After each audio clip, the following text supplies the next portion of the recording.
The security room sits in absolute darkness except for the monitors. 16 screens glow with blue-white light, each one showing a different angle of the Calabrese penthouse. The floor is polished concrete. The walls are soundproof. The air smells like electricity and expensive leather. Aleandro Calabrese stands motionless before the screens at 2:17 in the morning. He is 49 years old, 6'2", with shoulders broad enough to carry the weight of an entire criminal empire. His dark hair is silvered at the temples. A scar runs from his left eye to his cheekbone, white and permanent, a map of a betrayal from decades past. He wears a black cashmere coat that costs more than most people's annual salary. His hands are large. His knuckles are scarred. But right now, his shoulders are shaking. One hand is pressed flat against the monitor showing his blind sister Sophia asleep in her bedroom 3 doors down the hallway. The other hand trembles as it moves toward a different screen, the one showing the guest wing where Aria Morgan sleeps, unaware that every moment of her life has been documented, preserved, watched. The door opens. Tony enters. He is 38, built like a boxer, with a jaw that looks carved from stone and eyes that have seen things that cannot be unseen. In 15 years of working for Aleandro Calabrese, Tony has never once seen the boss cry. He has seen him order executions with the tone of voice someone else might use to discuss the weather. He has seen him sit across from rival families and negotiate territory with the casual indifference of a man who has already won. But tears streaming down Aleandro's face while his hands shake is something Tony's mind cannot process. "Boss," Tony says. The word comes out like a question. Aleandro does not turn around. His voice, when it comes, is shattered like glass dropped from a height. "I installed these cameras to protect Sophia. After Marco sold her location to the Giordano family, after they found her in that basement for 3 days before we got her out, I swore nothing like that would ever happen again. Every room. Every hallway. Every exit. I built a fortress and put cameras inside every wall. The monitor shows Sophia's small form beneath silk sheets. Even asleep, her face carries the weight of trauma. She is 32 years old but looks older, the way people do who have survived things that should not be survivable. 16 years of footage," Aleandro continues. 16 years of watching. And tonight I realized I have been watching the wrong person the entire time. He reaches out. His finger touches the screen showing Aria Morgan. The monitor flickers slightly under his touch. His hand drops. "Play the recording," he says. The night she arrived. Exactly 1 year ago. The screen changes. The timestamp reads 1 year earlier. 2:34 a.m. Aria stands at the floor-to-ceiling window in the guest bedroom, staring out at the Seattle skyline glittering like scattered diamonds against the black of the night sky. She wears nothing but an old t-shirt that falls to mid-thigh. Her back is exposed to the camera. The scars are visible. They run in every direction like a map of hell drawn in white and purple. Some are old, faded to almost nothing. Others are fresh, still angry, still healing. They overlap each other. They crisscross. They tell the story of 8 years of Douglas Hale's hands on her skin, 8 years of his rage, 8 years of her survival. Aleandro's jaw clenches so hard his scar whitens. A sound comes from his throat that is almost not human. It is the sound a man makes when something inside him breaks completely. "She had no idea I was watching," he whispers. "She did not know that I had seen everything. The bruises on her arms. The fingerprints on her throat. The way she moved like she was afraid of her own body." Tony stands perfectly still. His job is to stand witness to his boss's pain, to see it and say nothing, to know that grief this large cannot be interrupted. "Every camera I installed to protect my sister," Aleandro says, "ended up showing me her instead. Every single night, I watched her. I watched her comfort Emma when she had nightmares. I watched her give away half her plate at dinner because she did not think anyone was looking. I watched her stand at windows at 3 in the morning and cry without making a sound. And I recorded every moment of it." The monitor shifts. A new image appears. This one is from last week. Aria in the kitchen of her new restaurant, the one that opens tomorrow. She is wearing a chef's coat with her name embroidered on the chest. Her hair is tied back. Her hands move with precision and care as she plates a dish. Emma sits at a small table nearby, doing homework, occasionally looking up to smile at her mother. The smile transforms Aria's entire face. It is the smile of a woman who has survived something and come out the other side knowing she will survive it again. "Do you understand what I did?" Aleandro asks Tony. "I am not sure, boss," Tony answers carefully. "I hid cameras to protect the people I love. But what I ended up doing was invading the sanctuary of the one person who needed sanctuary most. I made her a prisoner in the one place she finally felt safe." The security room falls silent except for the hum of the equipment. The monitors glow. The city sleeps. Somewhere in the penthouse, Sophia dreams in the dark. Somewhere else, Aria dreams without knowing she has never been alone. Before we continue, drop a like if this story hits you. Share it with someone you love and subscribe so you do not miss what happens next. This story is about to change everything. Now, what Aria did not know was that every moment of her transformation over the past year had been captured. Every smile Emma gave had been recorded on these 16 screens. Every tear she cried had been preserved in the digital files that fill the servers beneath this room. The cameras meant to catch enemies had instead shown Aleandro something that would haunt him forever, proof that the woman sleeping 3 doors down the hallway was the strongest person he had ever met, and that he had watched her strength from the shadows like a thief stealing something precious that was never his to take. But this story does not start here. It starts 3 days before the surgery deadline. It starts with $34. It starts with a phone call that changed everything. Let us go back to the beginning, to when Aria Morgan stood in the freezing rain with her daughter shivering beside her and no way in the world to save Emma's life. The rain falls in Seattle like a punishment. It is not gentle November rain. It is the kind of rain that finds its way into every crack and crevice, the kind that makes the world look like it is drowning. Aria's car sits on the highway shoulder, steam rising from under the hood like the engine itself is surrendering. The temperature outside is 34 degrees. The heating inside the car has been broken for 2 winters. Emma sits in the back seat, wrapped in a blanket that is not warm enough, shivering so hard her teeth chatter. Aria's hands grip the steering wheel. She is 28 years old but looks older, the way women do who have carried too much weight for too long. Her dark hair is pulled back in a bun that has come loose. Her eyes are brown, the shade of coffee that has sat too long in a pot, and right now they are filled with something that looks like the end of hope. She wears a waitress uniform under a jacket that cost $8 at a thrift store. Her nails are chipped from kitchen work. Her fingers are calloused. A dark bruise blooms on her left wrist in the shape of a hand. She reaches for her purse with trembling fingers. Inside, she counts the money one more time even though she already knows the total.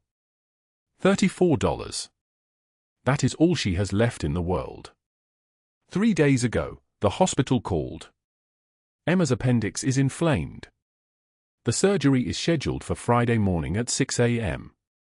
The cost is $125,000. The hospital gave her 3 days to find the money or they would postpone the procedure. 3 days. Aria's job at the Meridian Hotel pays minimum wage. Tips are supposed to supplement the income, but her manager Douglas Hale takes half of them. Half. He tells her it is a management fee. When she complained 2 weeks ago, he cornered her in the employee break room and his hand left that bruise on her wrist. He whispered that he could make her life very difficult if she continued to complain. He whispered other things too, things that made her skin crawl. The hotel's owner, Cordelia Blackwood, knows. Aria is sure of it. Cordelia Blackwood is 58 years old and moves through the Meridian Hotel like a woman who has never heard the word no. She wears designer clothes that cost more than Aria's monthly rent. She sits in mahogany offices with floor-to-ceiling windows overlooking the city, and she has made it very clear that she does not listen to complaints from the help. Mommy. Emma's voice is small and afraid. When is the car going to work again? Aria turns around. Emma is 6 years old. She has her mother's brown eyes and her father's dark hair. She wears a pink jacket that is too small and has been patched at the seams. She clutches a pair of tiny baby shoes in her lap, the ones Aria kept from the hospital, the ones Emma used to wear when she was newborn. Emma has kept those shoes for her entire life. They are falling apart now, the fabric worn, the sole separated from the upper, but Emma will not let them go. The car needs rest, Aria says, trying to smile. It comes out like a grimace. Like when you are sick and need to stay in bed. Is the car very sick? Yes, baby. The car is very sick. The rain sounds like gunfire on the roof of the car. Aria looks at her phone. It shows no signal. The battery is at 12%. She has nowhere to call. She has no one to call. Her parents died when she was 17. She has no siblings. She has been alone her entire adult life, which means Emma has been alone too, the two of them against the world, and the world has been winning. She opens the car door and steps into the rain. The cold hits her like a slap. She pulls her jacket tighter around her body. The highway stretches in both directions, empty at this hour. Somewhere in the distance, a truck engine sounds. Then another. Then the distinct hum of multiple vehicles moving in formation. A convoy of black SUVs appears through the rain like something emerging from fog. There are 4 of them, each one the size of a small building, moving slowly, deliberately. They pass her stopped car and then, impossibly, they brake. The lead vehicle's rear window descends. A man looks out. He is in his late 40s, with dark hair silvered at the temples. A scar runs from his left eye to his cheekbone. His eyes are grey like a storm, and right now those eyes are looking directly at Aria Morgan. The rain falls between them. The world holds its breath. Neither of them knows yet that this moment will change everything. Neither of them knows that in 72 hours, Emma will be in an operating room and Aria will be standing in a penthouse overlooking Seattle, finally understanding what it means to be safe. But right now, in this moment, all Aria knows is that her daughter is cold, her car is dead, and she has $34 to somehow save a life that costs $125,000. The SUV slows to a stop. The fluorescent lights hum overhead, a sound like insects trapped in glass. They buzz and flicker above the emergency room at Seattle General Hospital, casting everything in a sickly white glow that makes Aria Morgan look like a ghost of herself. It is 12 minutes past midnight. The clock on the wall reads 12:12 a.m., and Aria is counting the hours she does not have. Emma sits on the examination table in a thin hospital gown that hangs off her small frame like a sheet on a skeleton. She is 8 years old. Her skin is pale, almost translucent, and she shivers even though the room is warm. She wraps her thin arms around herself and looks at her mother with eyes that should never have to look so afraid. A child's eyes should not know this kind of mathematics. But Emma does. She has learned what it means when her mother stops smiling. Dr. Patricia Chen enters the room carrying a folder thick with test results. She is in her 50s, with reading glasses on a chain around her neck and the tired eyes of someone who delivers bad news every single day. She does not sit down. The words that come out of her mouth are measured and slow, each one careful, each one a hammer blow. Your daughter has a spinal tumor, Dr. Chen says, looking directly at Aria. It is approximately 4 centimeters in diameter, and it is pressing directly on her spinal cord. Without surgical intervention within the next 72 hours, she will lose motor function in her lower legs. The paralysis will be irreversible. The room narrows. The buzzing of the lights grows louder. Aria feels her chest tighten like something is wrapping around her ribs and squeezing. The surgery is complex, Dr. Chen continues. It requires a specialized neurosurgeon we have on staff. The hospital's cost for the procedure, the operating room, anesthesia, post-operative care, and the 3-night recovery stay comes to $125,000. $125,000. Aria's hands move on their own. They go to her jacket pocket. She opens her wallet with fingers that feel like they belong to someone else. She counts the bills twice because surely she miscounted the first time. Surely there is more. There is not more. $34. 2 20s and 3 1s and 4 quarters that catch the fluorescent light as she spreads them on the metal examination table. I have $34, Aria says aloud, and the words sound like they are coming from someone drowning. I need $125,000. In 3 days. Emma reaches across the gap between them and takes her mother's hand. A child should not have to comfort her mother. But Emma does, because Emma has learned that this is how things work.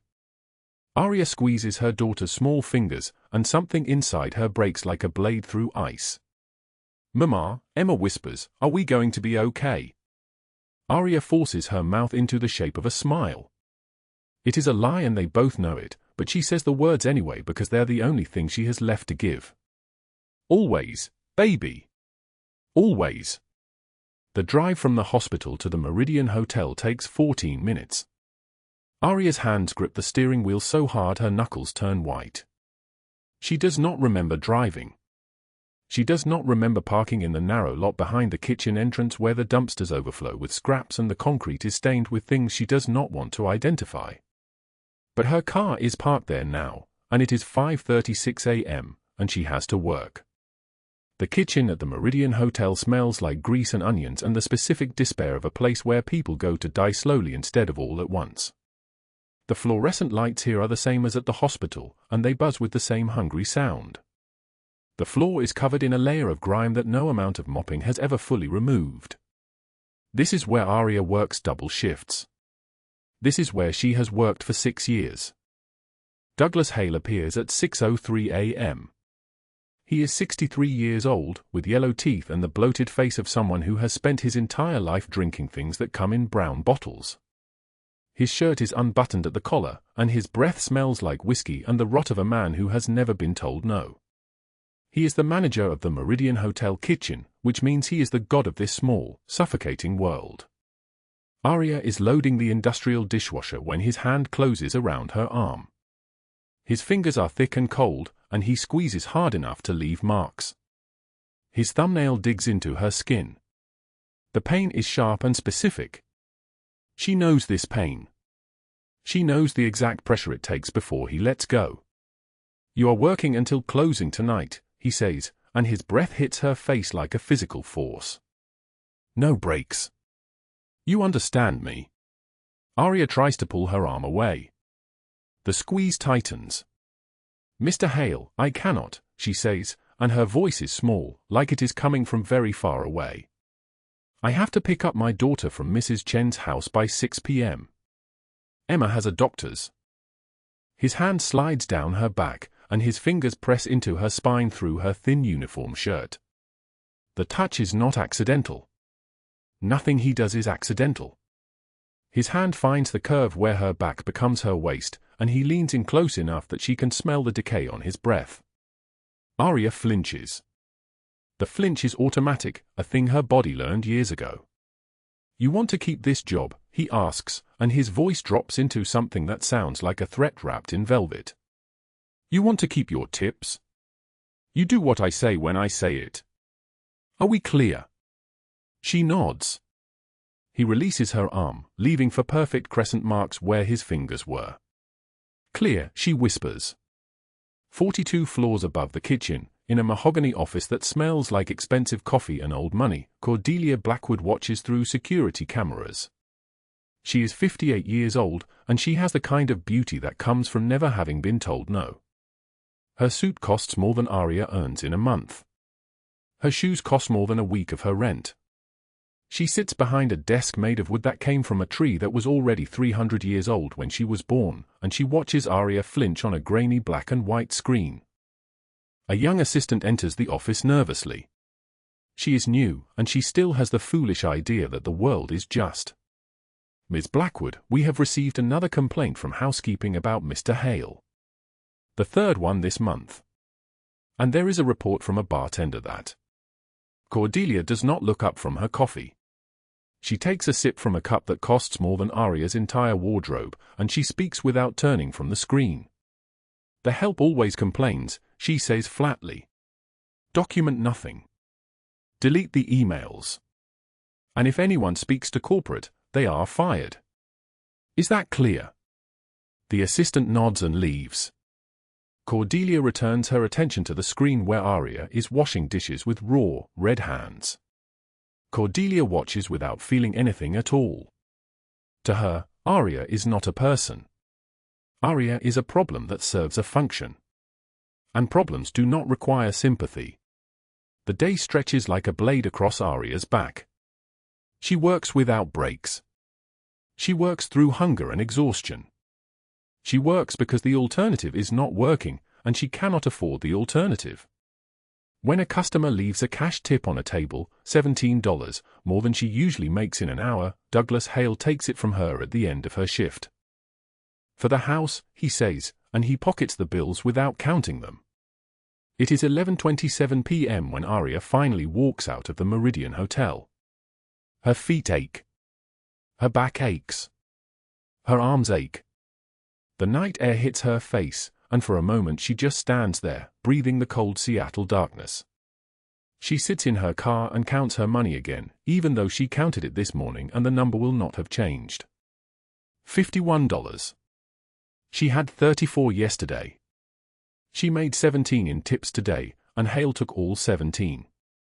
$51. Surgery needed, $125,000. Time remaining, 62 hours. The dashboard clock glows green in the darkness. It reads 11:53 p.m.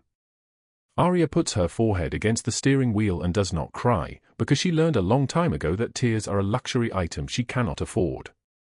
She drives through the empty Seattle streets toward the small apartment where her daughter is sleeping. Emma is there with Mrs. Chen, an elderly woman who watches her for $5 an hour, which is technically free labor since Mrs. Chen has never accepted the money. Emma is warm and safe and asleep, and Aria has no way to save her.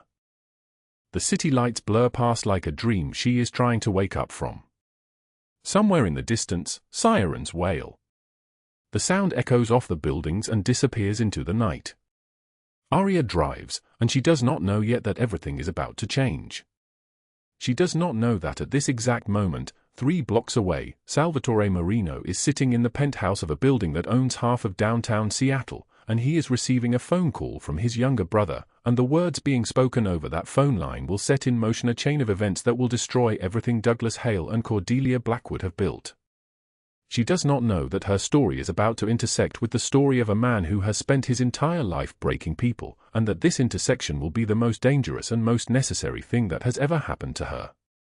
But right now, at 11:59 p.m. on a Tuesday night, Aria Morgan drives through the rain toward the only person who loves her, carrying $51 and the weight of impossible mathematics.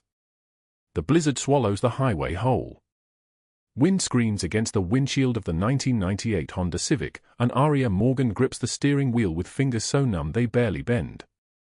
Snow falls in sheets so thick the world beyond the glass disappears into white. Her breath clouds in the freezing air.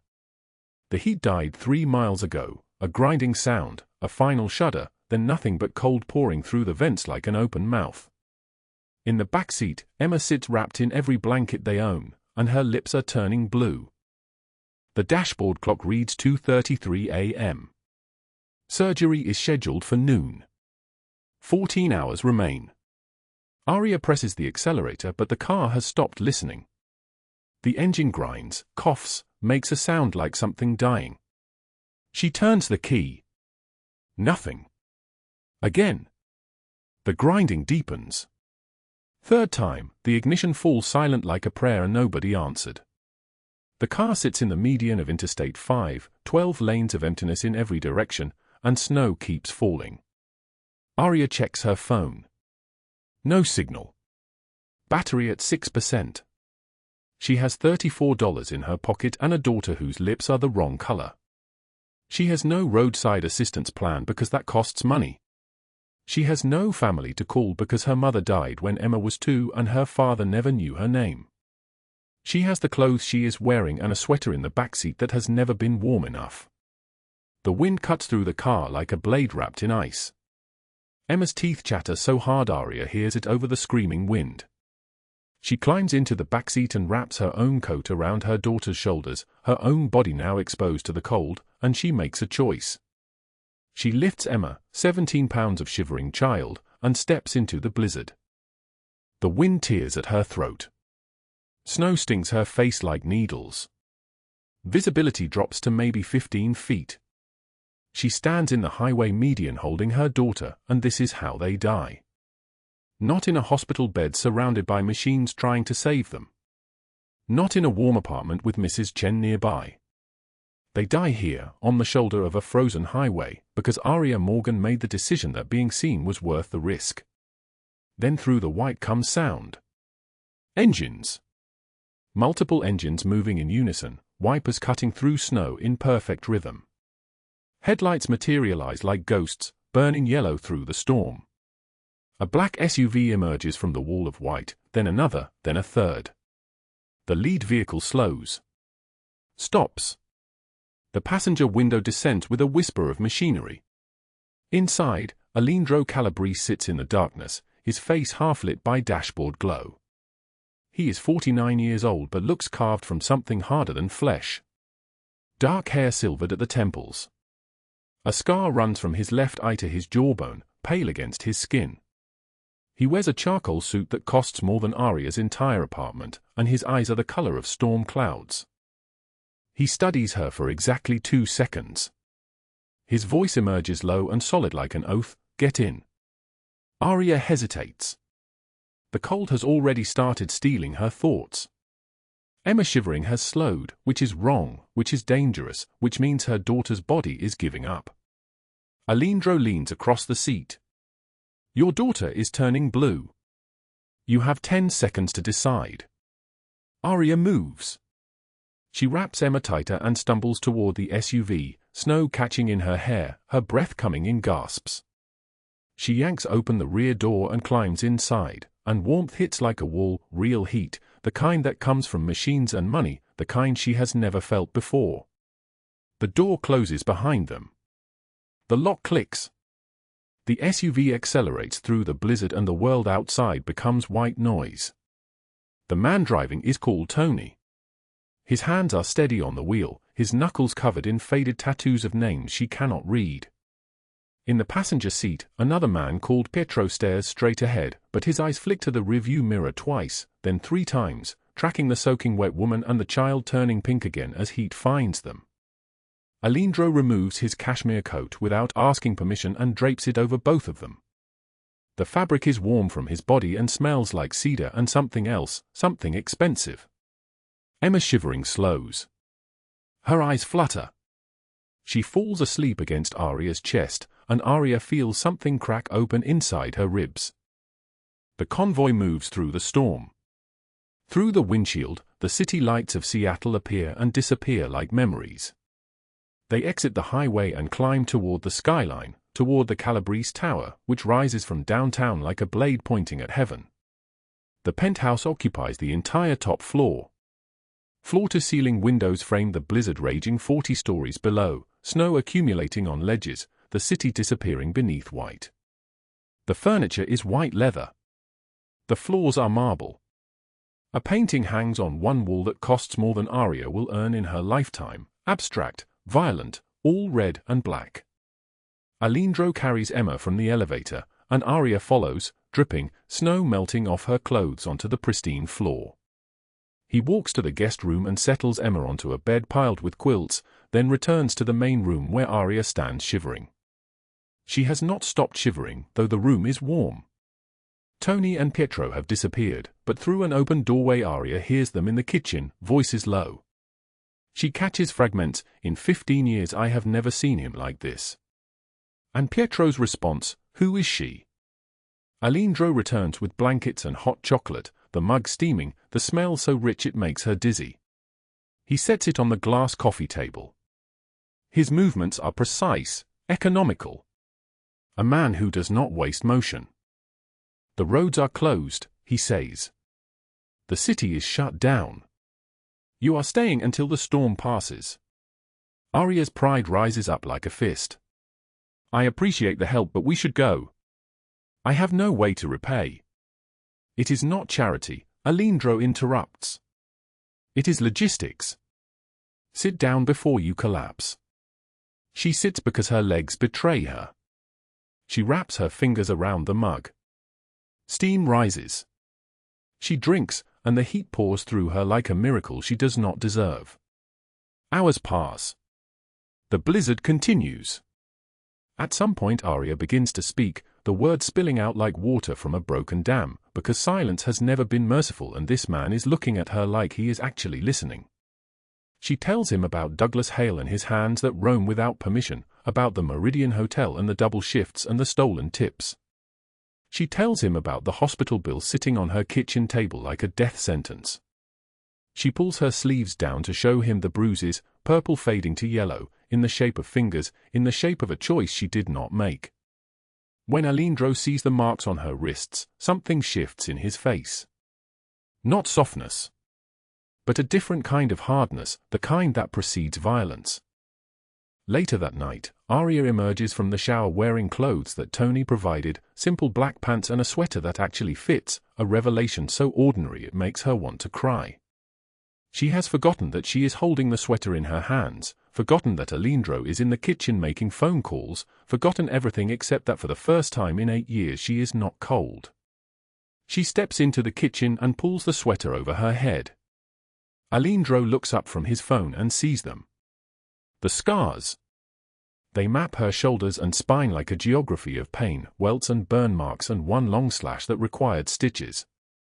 8 years of Douglas Hale's rage written in scar tissue.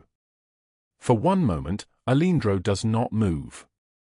Then he turns away, and his hand grips the edge of the counter hard enough to turn his knuckles white. I apologize, Aria whispers, covering herself. Do not, he says, and his voice is different now, carefully controlled, like someone holding back something dangerous. Never apologize for bearing the truth of what was done to you. He steps into his private office and closes the door. Through the soundproof glass, Aria watches him make 2 phone calls. His lips move. His free hand remains clenched. Whatever conversations are happening inside that room, they carry the weight of decisions that cannot be unmade. By morning, the storm has passed. Pale sunlight breaks through the clouds and falls across the penthouse floor in rectangles of gold. Emma wakes to find Aleandro's sister Sophia in the kitchen, a woman of 45 with clouded eyes that see everything despite seeing nothing. Sophia teaches Emma to read Braille, guiding her small fingers across the raised dots while Aria watches from the doorway, and something in her chest cracks open again. My brother installed cameras throughout this building, Sophia says, her voice gentle, her hands never leaving Emma's. After our middle brother Marco betrayed our family 5 years ago. He sold my location to the Giordano family. Aleandro watches every corner now. Every hallway. Every entrance. He says it is to protect me, but really he is protecting everyone he allows inside these walls. Aria's phone rings. Seattle General. The surgery is paid for. All $125,000. Covered. Complete. They can operate this afternoon. Aria looks at Aleandro standing across the room, staring out at the clearing sky, and the question escapes before she can catch it, why would you help me? I am nobody. Aleandro turns. His eyes find hers and hold. Nobody is nobody, he says. And some people do not deserve to suffer alone. What Aria does not know, what she cannot possibly know, is that at that exact moment, 3 black SUVs are parking outside the Meridian Hotel. What she does not know is that Douglas Hale is walking out of the kitchen with a fresh coffee in his hand, and that in exactly 90 seconds, the back door will open and 12 men will walk in, and he will understand that his time as a man who steals and hurts and takes what does not belong to him has ended. What she does not know is that Cordelia Blackwood is sitting in her mansion 45 minutes away, and that before the sun reaches its highest point, she will receive a phone call from someone who does not identify themselves, someone who tells her that everything she built is about to burn, and that she has exactly 3 minutes to decide whether to run or wait. But right now, in the golden morning light of the penthouse overlooking Seattle, Aria Morgan is simply grateful. She is warm. Her daughter is safe. Surgery is coming. And a man who has spent his entire life breaking people has chosen, for the first time anyone can remember, to build something instead. The kitchen door swung open in absolute silence. 12 men in black suits entered the Meridian Hotel kitchen like water filling a space that had been waiting to be filled. They moved without sound, without hurried footsteps, without the drama of rushed movement. Just presence. Overwhelming, suffocating presence. Douglas Hale stood at the stove with a coffee cup in his hand, still steaming, still warm. He had been screaming at a waitress named Sarah not 30 seconds before, his hand raised, his voice cracking through the industrial kitchen like a whip. The waitress had flinched. She always flinched. The coffee cup slipped from his fingers and shattered on the tile floor. "Who are you?" His voice came out small, cracking at the edges. "What do you want?" The lead man, dark-haired, scarred from eye to cheekbone, moved with the precision of someone who had done this exact thing before, stepped forward without answering. From inside his jacket, he withdrew a single photograph. He held it up. Aria's scars. Every mark. Every welt mapping her shoulders and spine like a landscape of violence. The photograph was taken in clinical light, forensic detail, evidence that could not be argued with or dismissed. Hale's legs trembled. His face drained of color so completely he looked like something carved from ash. "Please," he whispered. "I will pay. I will leave the city. I will never work in hospitality again. I will." "Too late," the scarred man said. His voice was like grinding gravel, like death speaking casually. "You had every chance to stop. You chose to continue." They moved on him with synchronized precision. Hale backed against the stove, his hand finding the edge, his eyes wide and animal. The men did not rush. They did not need to rush. Hale was already broken, already surrendering to the mathematics of his own ending. They grabbed his arms. His legs kicked, his voice climbed into screams that echoed through the kitchen and out into the dining room where staff froze mid-movement, trays suspended in air, mouths open. Through the service window, a busboy watched Hale's fingernails scraping concrete as they dragged him toward the back exit, leaving crescents of blood on the floor. The screaming stopped only when the black van doors closed. Then there was only the sound of the kitchen, the refrigerator humming, the grill cooling, the soft whisper of the ventilation system. And nothing else. The world had simply rearranged itself around an absence. At the same moment, 45 minutes across the city, Cordelia Blackwood sat in her study surrounded by mahogany and oil paintings and the kind of silence that only extreme wealth could purchase. She was sipping a 1995 Brunello di Montalcino, a wine that cost more than a month of Aria's survival. The glass was crystal. The liquid was blood red. Her phone rang. Unknown number. She almost did not answer. But Cordelia Blackwood had built her empire on the principle that she did not fear anyone, so she swiped. "Yes?" "You watched from your mahogany office," the voice said. Male, unfamiliar, carrying no accent that she could place. "For 8 years you watched while your manager brutalized women. You ensured no one believed the help. You took your percentage. You ensured his silence with your complicity. Tonight you disappear." Cordelia laughed. The sound was brittle, constructed. "Do you know who I am? Do you know what I am worth?" "I know exactly what you are worth," the voice said. "Nothing." The line went dead. She sat frozen, her wine glass suspended in air. For exactly 4 seconds she believed it was a prank.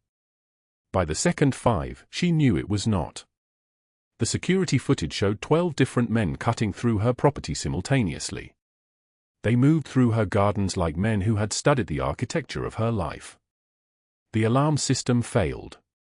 The cameras on the eastern wing went dark. Her bedroom door, reinforced, locked, supposed to be impenetrable, was open before she could reach it. She ran. She actually ran, her silk robe trailing, her bare feet slapping expensive marble. She locked herself in her master bedroom and dialed 911 with shaking hands and was told to remain calm. Help was coming, but help does not arrive fast enough when the men are already inside. They did not speak to her. They did not need to. She fought them, clawed at them, screamed into her phone that she would own their families and burn their houses and have them arrested and destroyed. They lifted her bodily like she was nothing, like she had never been anything, like 40 years of carefully constructed power had been nothing but a costume that was now being removed. They carried her down the grand staircase.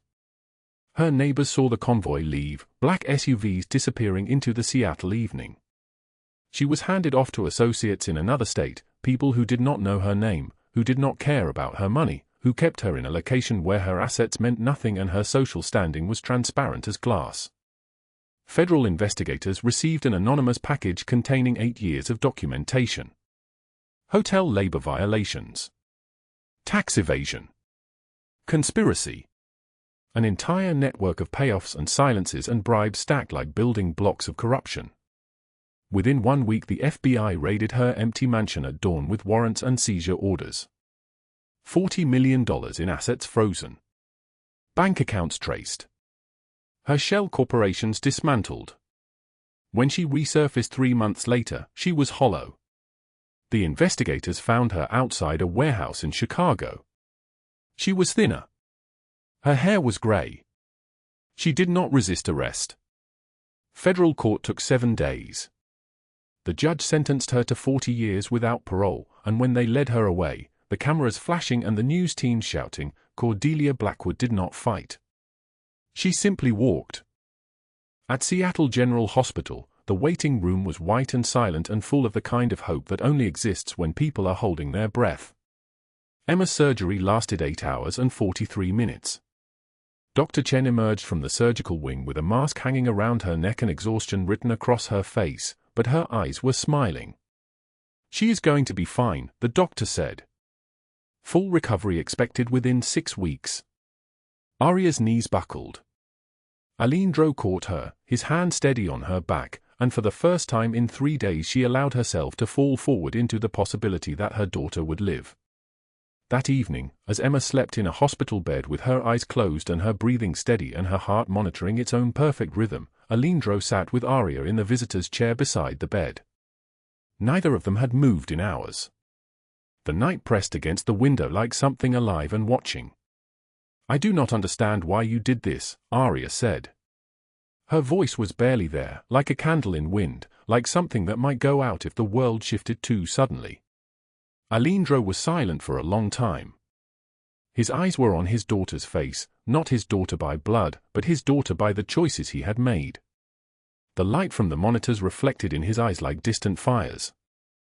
8 years ago my brother Marco betrayed our family, he said finally. He sold my sister Sophia to our enemies to save himself. I had to choose between mercy and survival. I chose survival and I lost him anyway.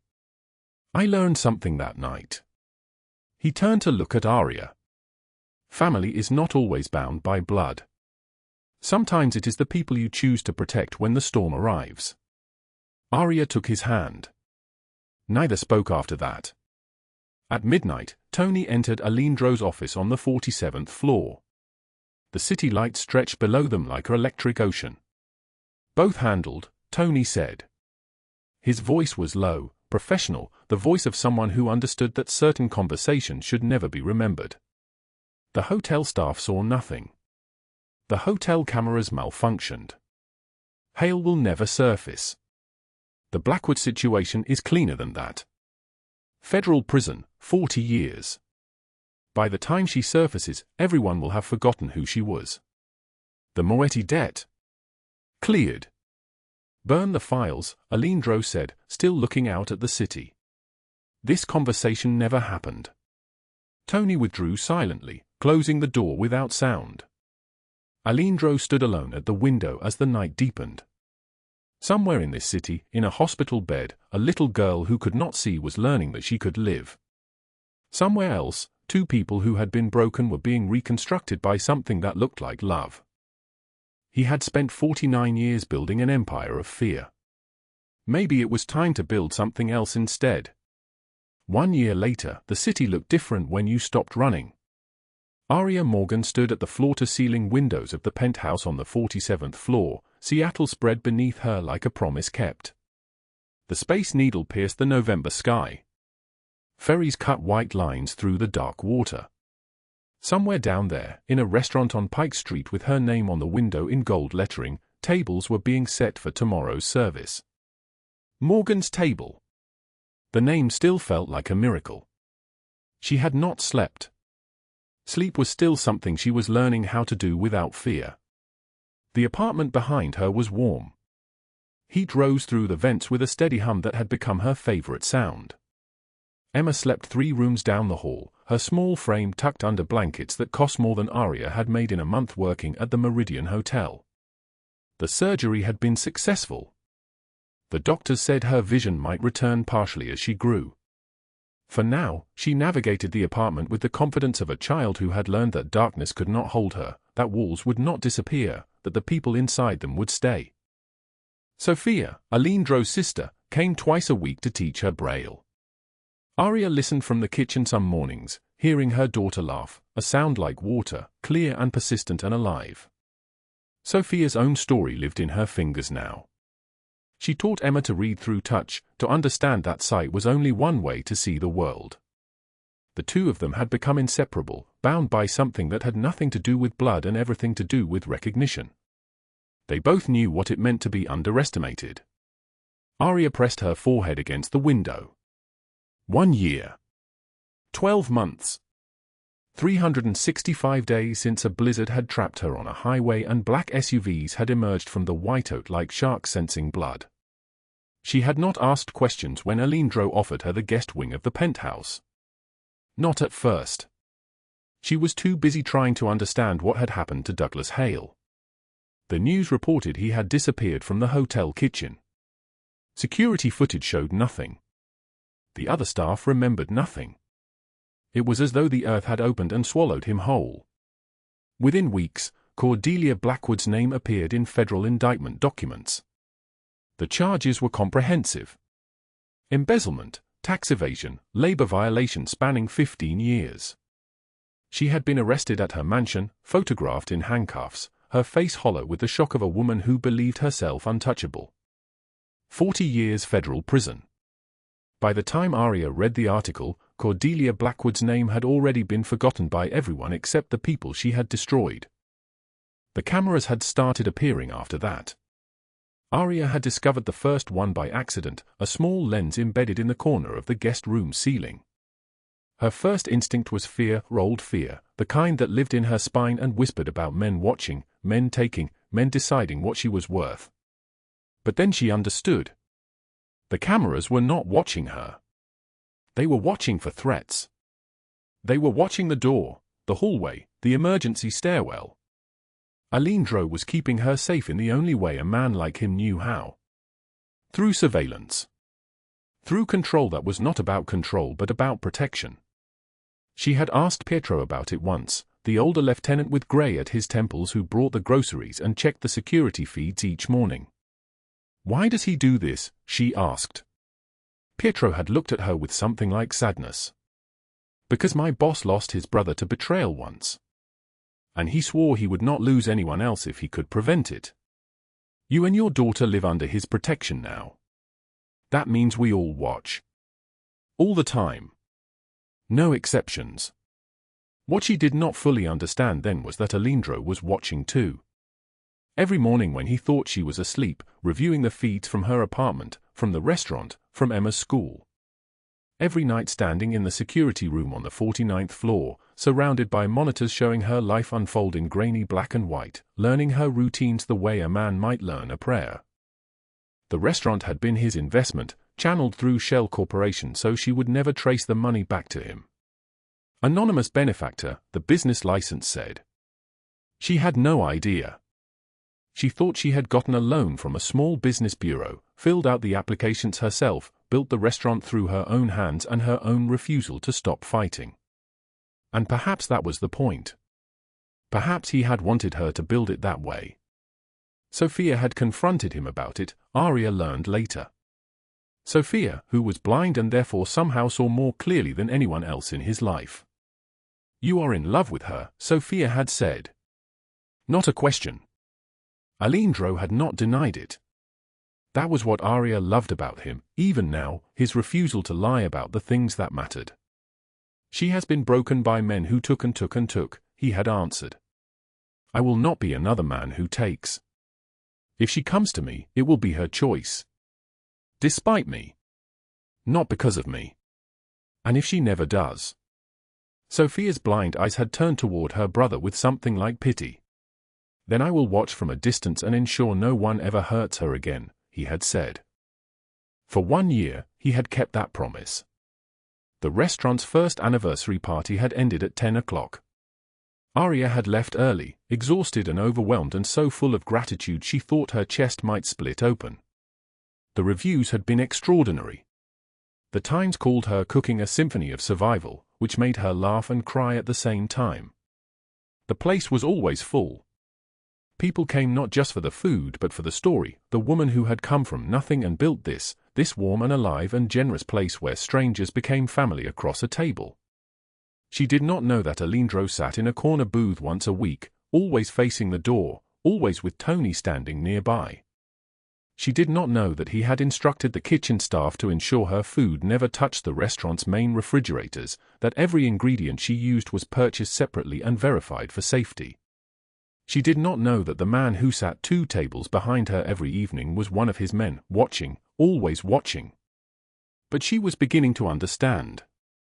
The penthouse was silent except for the sound of the city below, distant sirens, the hum of traffic, the eternal white noise of 3 million people living their separate lives. Aria wore one of Aleandro's shirts, which swallowed her. The fabric was soft, expensive, smelling like him, something dark and clean and safe. She heard the elevator chime. Footsteps approaching. His steps were always measured, always unhurried. A man who had never needed to move faster because the world moved around him. Aleandro stopped at the window. He did not touch her, but she felt him the way people feel heat before fire. "You could not sleep," he said. "Not a question. Emma cried last night. A nightmare. She does not remember it when she wakes, but I listen and I think about the night we met. The cold. How close we came to," she did not finish. "But you did not," he said. His voice was dark like coffee, like thunder, like something final. "You came to me instead." Aria turned to face him. "I know what you did. To Hale. To Blackwood." His entire body went rigid. Behind them, the city lights reflected in his eyes like distant fires. "I am not stupid," she continued. "The hotel staff does not just vanish. Women like her do not just get arrested on her own private security footage appearing out of nowhere. You did it. Your men did it. For me. For you," he agreed quietly. "I should be horrified," Aria said. "Somewhere in my body, in the place where I was raised to believe in rules and consequences and the goodness of the world, I should be horrified. I should run. I should take Emma and disappear into Canada or Costa Rica or somewhere you cannot reach us. But I do not feel horror. All I feel is," she paused, searching for the word. "Safe. For the first time in 8 years, I feel safe. And I do not know what to do with that." Aleandro moved closer. Not threatening. Deliberate. Controlled.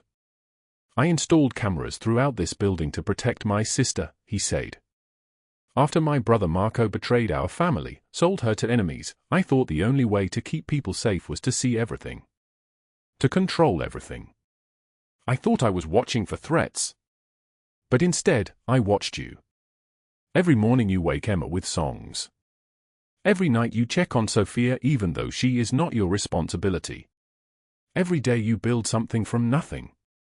And I realized the cameras I installed to catch threats had instead shown me what strength actually looks like. It looks like you." Her eyes filled. She did not try to stop it. "I have scars," she said quietly. "Everywhere. They will never fade. I have a daughter and no degree and a restaurant that could fail tomorrow, Anne. You are not broken, he said. His voice cracked slightly, and she understood that this was a man who rarely showed cracks. You are a survivor. And your scars are not shame. They are proof you are still here. Aria reached into the pocket of his shirt and withdrew the child's hospital booties, tiny white things yellowed with age, the elastic worn thin from being held. She had carried them for so long that they had become part of her, part of how she measured distance between who she had been and who she was becoming. I kept these from the day Emma was born, Aria whispered. The day her father left. The day I realized I was alone. Every time the apartment got cold or the money ran out or Douglas put his hands on me, I would hold these and remember that I was her mother and therefore I could not break. I carry them to remember how far we have come. You are not alone anymore, Aleandro said. If you want. If you choose. The choice is always yours. She looked at him. Then at the city. Then at the shoes in her hand. I choose this, Aria said. I choose you. I choose to stay. He stepped forward and his arms came around her carefully, as though she were made of glass. She was not made of glass. She was made of steel and scar tissue and the fierce love of a mother who would burn the world down to keep her child alive. But for this moment, she allowed herself to rest against him. To let someone else hold the weight. Family is not always bound by blood, Aleandro said, his voice rough against her hair. But by those who choose to stay when the storm arrives. Below them, Seattle glowed. Somewhere in this city, a restaurant bore her name. Somewhere else, a blind girl slept dreaming of colors she had never seen but would learn to recognize. And here, at the edge of the sky, two people who had been broken were learning to be whole together. In the security room on the 49th floor, monitors displayed their lives. The restaurant thriving. Emma laughing with Sophia. Aria and Aleandro at the window. The cameras that had been installed for protection had instead captured something neither had expected, a family built from broken pieces, proven not by blood but by choosing to stay. How did this story make you feel? Please leave a comment below and share what is in your heart. If you enjoyed this, hit that like button and subscribe so you do not miss what is coming tomorrow. Share this with someone who needs to hear it.